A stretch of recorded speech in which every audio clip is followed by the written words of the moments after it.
Here I have OnePlus 17, let me show you how to record screen on the following device. So at the very beginning, let's start by using the upper bar twice. Here let's swipe to the left and choose here screen recorder. So as you can see, if you would like to use this screen recorder, you have to tap agree to the following permissions. Let me do it, and let's tap this red key, record key. Right now just record your screen, so you can remove your steps and you can pause it right here, or you can even stop it here. And now if you would like to close the recorder, you can do it right here, and you can also here tap the records to see them. You can watch them here.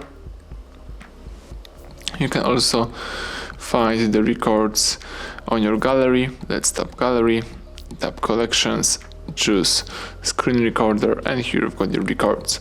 So that's it, everything went well. Thank you for watching. Please subscribe our channel, leave thumbs up under the video.